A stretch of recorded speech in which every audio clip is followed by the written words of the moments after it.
Hello everyone, আসসালামু আলাইকুম। আজকে কথা বলবো আমার বাংলা বই তৃতীয় শ্রেণী নিয়ে। এটা হচ্ছে প্রিয়ের পাঠ্য বই, সেটা নিয়ে আলোচনা করব।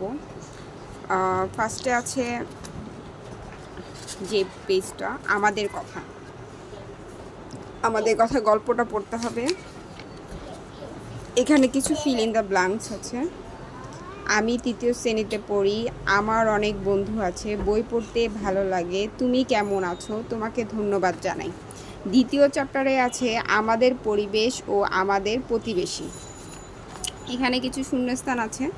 ফার্স্টে আছে কিছু শব্দার্থ। পঞ্চম 5, ফসল, ক্ষেতে উৎপন্ন শস্য, খামার, শস্য অঙ্গন, প্রতিবেশী, পড়শি, নার্স, অসুস্থ ব্যক্তি, সেবা দান করা কর্মী, পেশা, কাজ। 2 নম্বরের শূন্যস্থান আছে পঞ্চম, খামার, ফসল, পেশা, মিলেমিশে।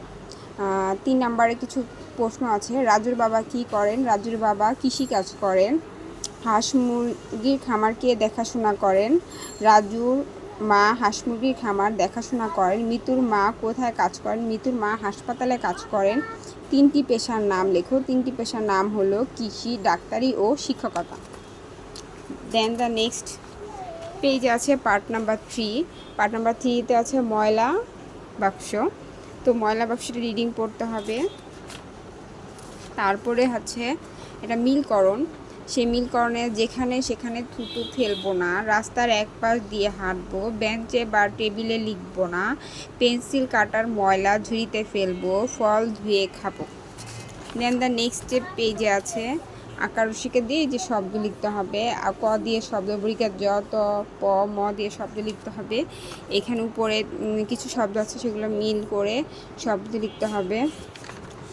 দেন নেক্সট পেজে আছে সাজিয়ে লিখতে হবে। তারপরে পার্ট নাম্বার 5-এ আবার পড়ি ফলা চিহ্ন, ফলা চিহ্নগুলো লিখতে হবে। দেন দ্য নেক্সট পেজে ফলা চিহ্ন। দেন দ্য নেক্সট পেজে ফলা চিহ্নগুলো জ ফলা, এটা হচ্ছে র ফলা, এটা হচ্ছে দেখে বুঝে কাজ করি, থামি, সামনে রেল ক্রসিং, সাবধানে যাই, রিক্সা চলা নিষেধ, সামনে হাসপাতাল, হর্ন বাজানো নিষেধ, এগুলো হচ্ছে চিহ্ন।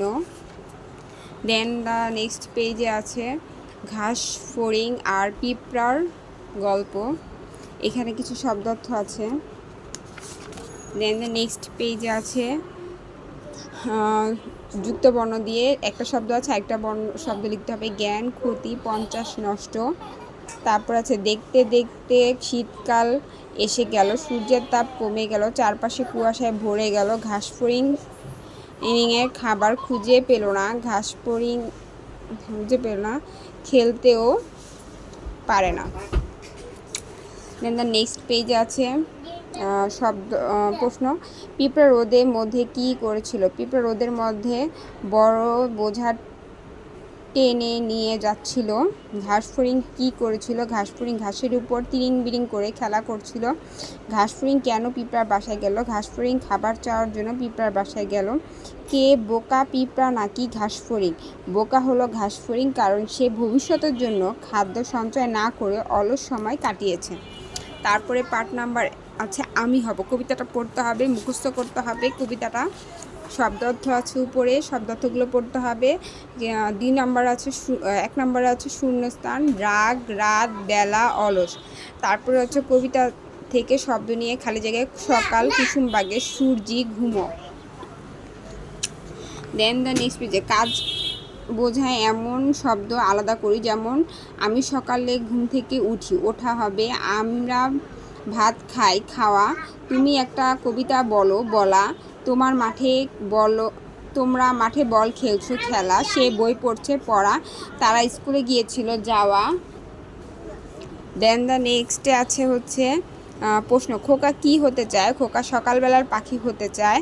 কার জাগার আগে খোকা জেগে উঠতে চায়? সূর্যি মামা জাগার আগে খোকা জেগে উঠতে চায়। খোকা কাকে আলসে মেয়ে বলেছে? খোকা তার মাকে আলসে মেয়ে বলেছে। তুমি কখন ঘুম থেকে উঠো? আমি খুব ভোরে ঘুম থেকে উঠি। ঘুম থেকে উঠে যা যা করি বলিও লিখি। ঘুম থেকে উঠে স্কুলে যাওয়ার আগে আমি দাঁত ব্রাশ করি, হাত মুখ ধুই, নাস্তা করি এবং পোশাক পরি। দেন দ্য নেক্সট আছে পার্ট নাম্বার ব্যাঙের সাজা। ব্যাঙের সাজা হচ্ছে শব্দার্থ আছে, শব্দার্থগুলো পড়তে হবে। 2 নম্বরে আছে শূন্যস্থান সিপাই দরবারে গুজবে চাবুক রটানো। কিন্তু শূন্যস্থান ফার্স্টে হবে প্রশ্নবোধক চিহ্ন। পিঁপড়া পিলপিল করে গেল রাজার দরবারে, লেজ থেকে রক্ত ঝরছে সাপের। ব্যাঙ বেড়াতে গিয়েছিল শহরে, পিঁপড়া রাজার দরবারে গেল কেন? পিঁপড়া রাজার দরবারে মুরগির নামে বিচার দিতে গেল। কে মুরগির ডিম ভেঙেছিল? সাপ মুরগির ডিম ভেঙেছিল। বুলবুলি কোথায় ঢুকে পড়েছিল? বুলবুলি সারস পাখির মুখে ঢুকে পড়েছিল। কিভাবে ব্যাঙের গায়ে দাগ হলো? কাঁঠালের গাছের কষ ব্যাঙের পিঠে পড়ছিল, সেই থেকে ব্যাঙের গায়ে দাগ হয়ে গেল। ডান বাম মিল করতে হবে। পিঁপড়া পিলপিল, মুরগি কক কক, ব্যাঙ ঘ্যাঙের ঘ্যাং, টানতে টানতে হেইয়র। মুরগি, এখানে ছবি দেখে একটা বৈশিষ্ট্য, মুরগি বক বক করে ডাকে, হরিণ দ্রুত দৌড়ায়, সাপ এঁকে বেঁকে চলে, সারস পাখি মাছ খায়, ব্যাঙ ডাকে ঘ্যাঙর ঘ্যাঙর, বুলবুলি পাখি পোকা খায়, পিঁপড়া দল বেঁধে থাকে। পার্ট নাম্বার 10 বাক্য পড়ি ও লিখি। পার্ট নাম্বার 11 আনন্দের দিন। এখানে আনন্দের দিনে কিছু শব্দার্থ আছে, এগুলো পড়তে হবে। 2 নম্বর বাক্য গঠন। মতামত, সবার মতামত জানাও। জাদুঘর, আমরা সবাই জাদুঘরে গিয়েছিলাম। নোটবুক, আমার নোটবুকে নাম লিখি। প্রাচীন, পুরাতন জাদুঘরের প্রাচীন জিনিস থাকে। তালিকা, সবার নামে তালিকা লিখো। পাল্লা, বন্ঠন, কম্বল, চন্দন, ক্লাব, রাজত্ব, ভাদ্র। এখানে নতুন একটা শব্দ লিখতে বসছে। ক্লাসের সবাই হই হই করে উঠলো কেন? ঘন্টা বাজতে আপা ক্লাসে এলেন এবং সবাই খুশির খবর দিলেন, সেই স্কুল থেকে ঘুরতে যাওয়া হবে। ক্লাসের সবাই তখন আনন্দে হই হই করে উঠলো। সবাই মিলে কোথায় যাবে ঠিক করলো? সবাই মিলে লালবাগ কেল্লায় যাবে ঠিক করলো। আপা কী কী জিনিস সাথে নিতে বললেন? আপা পানি, কলম ও নোটবুক সাথে নিতে বললেন। রাজু সবার নাম লিখে রাখার দায়িত্ব দেওয়া হলো কেন? রাজুকে সবার নাম লিখে রাখার দায়িত্ব দেওয়া হয়েছিল। কাকে সবার নাম লিখে রাখার দায়িত্ব দেওয়া হয়েছিল? আপা বললেন তাই রাজু সবার নাম লিখে রাখার দায়িত্ব দেওয়া হয়েছে। আপা বললেন তাই রাজুকে সবার নাম লিখে রাখার দায়িত্ব দেওয়া হলো। কাকে সবার নাম লিখে রাখার দায়িত্ব দেওয়া হলো? রাজুকে সবার নাম লিখে রাখার দায়িত্ব দেওয়া হলো। 4 নম্বরটা হচ্ছে পড়তে হবে। 5 নম্বরটা হচ্ছে কোথায় যাব? ঢাকা চিড়িয়াখানা যাব। কবে যাব? আগামী 10 জানুয়ারি 2025 তারিখে যাব। কে কে যাবে? আমার ক্লাসের বন্ধুরা, শিক্ষককর্মী দেবে। নিজের ইচ্ছা মতন এটা সাজিয়ে লিখতে হবে, নিজের ইচ্ছা মতন করে লিখতে হবে। পার্ট নাম্বার 12 বালুচরে একদিন। এখানে আছে শব্দার্থগুলো পড়তে হবে। দেন সব বাক্য গঠন। শূন্যস্থান টল টল, মিনার, চর, ঝাঁক। বাম পাশের শব্দগুলো নিয়ে মিলাতে হবে। সকালের সূর্য, পাখিদের, নদীর পানি, সাদা বক। তারপরে আছে বিপরীত শব্দগুলো পড়তে হবে। সঠিক উত্তরের জন্য ফার্স্টে অচিনপুর, 2 নম্বরটা নাদের চাচা, মধু কাকা, মাছরাঙা, 5 নম্বরটা তিথি দাওয়াত দিয়েছিল। তারপর 7 নম্বর প্রশ্ন, গ্রামের প্রকৃতি তিথি কেমন লাগে? গ্রামের প্রকৃতি তিথির ভালো লাগে। গ্রামে এলে সে মন ভরে প্রকৃতি দেখে। নৌকায় করে তিথিরা কোথায় গেল? নৌকায় করে তিথিরা কোথায় গেল? আচ্ছা, এই প্রশ্নটা ম্যাবি আমি লিখি নাই, একটু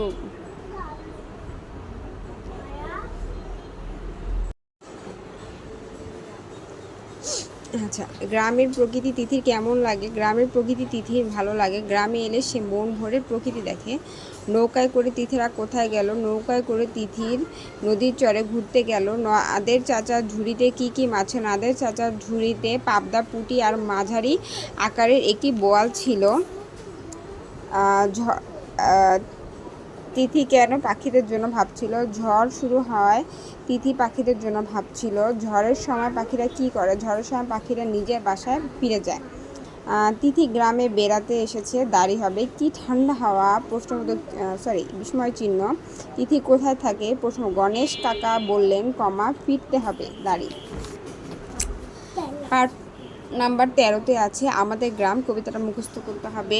তারপরে কিছু শব্দার্থ আছে, সেগুলো পড়তে হবে। বাক্য গঠন আছে। পাঠশালা, আমাদের গ্রামে একটি পাঠশালা আছে। গুরুজন, আমরা গুরুজনদের শ্রদ্ধা করি। দিঘি, গ্রামে অনেক দিঘি দেখা যায়। মিলেমিশে, গ্রামের সবাই মিলেমিশে থাকে। বাঁশঝাড়, গ্রামের প্রতিটি বাড়ির পাশে বাঁশঝাড় আছে। একই শব্দ ব্যবহার করে শব্দ লিখতে হবে। রবি, সূর্য, অরুণ, এগুলো পড়তে হবে। দেন দ্য নেক্সট পেজে আছে প্রশ্ন, গ্রামের ঘরগুলো কেমন? গায়ের ঘরগুলো ছোট ছোট। পাড়ার সব ছেলে একসাথে কি করে? পাড়ার সব ছেলে একসাথে সাথে খেলে আর পাঠশালায় যায়। জল ভরা দিঘি ঝিকিমিকি করে কেন? জল ভরা দিঘি ঝিকিমিকি করে চাঁদের কিরণ লাগার কারণে। আত্মীয়ের মতো মিলেমিশে কারা আছে? আম গাছ, জাম গাছ ও বাঁশ গাছ আত্মীয়ের মতো মিলেমিশে আছে। সঠিক উত্তর টিক চিহ্ন আছে। মায়ের সাথে হিংসা মারামারি পূর্ব দিকে। গ্রাম সম্পর্কে এখানে লিখতে বলছি, এটা নিজের ইচ্ছা মতন করে লিখতে পারবা। তারপরে পার্ট নাম্বার হচ্ছে 14, নদীর দেশ। এখানে কিছু শব্দার্থ আছে, এগুলো পড়তে হবে। বাক্য গঠন, পাহাড়ি নদী এঁকে বেঁকে বয়ে চলে স্রোত। কর্ণফুলী নদীর স্রোত অনেক বেশি শান্ত। ছোট নদীগুলো শান্ত হয়ে থাকে। শখ, বাগানে করা আমার শখ। শক্তি, খাবার খেলে শক্তি হয়। সঠিক উত্তর চিহ্ন ধান তারা। পদ্মা নদী। নাফ, আত্রাই নদীর নর্থফল। মিলকরণ, হিমালয় থেকে যাত্রা শুরু করেছিল পদ্মা নদী। বঙ্গোপসাগরে মিশেছিল মেঘনা নদী। ভারতের লুসাই পাহাড় থেকে জন্ম কর্ণফুলী নদী। মা মাছের ডিম ছাড়ার জন্য সোমেশ্বরী নদীতে আসে। সাপের মতো পেঁচিয়ে চলছে হালদা নদী। এই ছোট বড় পাথর বয়ে আনে পিনাই নদী। এখানে কিছু প্রশ্ন আছে, প্রশ্নগুলো হচ্ছে, কোন নদী ইলিশ বিখ্যাত? পদ্মা নদী ইলিশ বিখ্যাত। হরিণ টানা নদী কোন বনের ভেতর দিয়ে বয়ে চলে? হরিণ টানা নদী সুন্দরবনের ভেতর দিয়ে বয়ে চলছে। বুড়িগঙ্গা নদীর পানি কালো হয়ে গেল কেন? ময়লায় বুড়িগঙ্গা নদীর পানি কালো হয়ে গেল। কী কারণে নদীর পানি দূষিত হয়? পলিথিন এবং ময়লা আবর্জনা নদীতে ফেলার কারণে নদীর পানি দূষিত হয়। নদী মরে যাচ্ছে কেন? মানুষ নদী ভরাট করে ফেলছে, উজানে বাঁধ দিচ্ছে, তাই নদী ভরে যাচ্ছে। বড় নদী ও 3টি ছোট নদী। 3টি বড় নদী হচ্ছে পদ্মা, মেঘনা, যমুনা। ছোট ধানতারা, ধানসিঁড়ি, আগুনমুখা। তারপরে পার্ট নাম্বার 15 আছে হারিজিতের গল্প। গল্পটা পড়তে হবে। শব্দার্থ আছে, শব্দগুলো পড়তে হবে। শূন্যস্থান আছে, এখানে মেধাবী, প্রতিযোগিতা, মাঠ, হইচই, এখানে বুঝে শব্দার্থগুলো পড়তে হবে। তারপর আছে বাক্য গঠন, তীব্র বেগে কাজ করো না। সবাই জানতো রাশেদ খুব মেধাবী। সীমানার বাইরে যেও না। সে পায়ে আঘাত পেয়ে মাটিতে লুটিয়ে পড়ল। প্রতিযোগিতায় বিজয়ীদের মেডেল প্রদান করা হয়।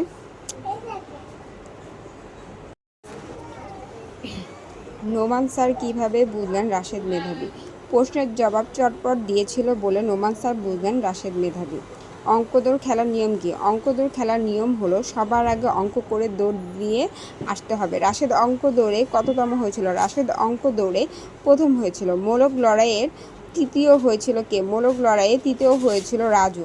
খেলা শেষে হেড স্যার কী বললেন? খেলা শেষে হেড স্যার বললেন, হার জিত বড় কথা নয়। 7 নম্বর সঠিক উত্তরের জন্য প্রথমটা রাশেদ, দ্বিতীয়টা অঙ্ক দৌড় ও মোরগ লড়াই। 3 নাম্বারটা হচ্ছে নোমান স্যার। 4 নাম্বারটা হচ্ছে মেডেল আর 8 জন। আচ্ছা ঠিক আছে, এখানে হচ্ছে কিছু ওগুলো কর্মবাচক শব্দ পড়তে হবে, শব্দের খেলাগুলো পড়তে হবে।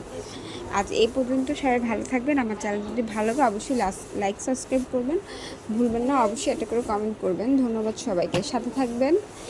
আজ এই পর্যন্ত।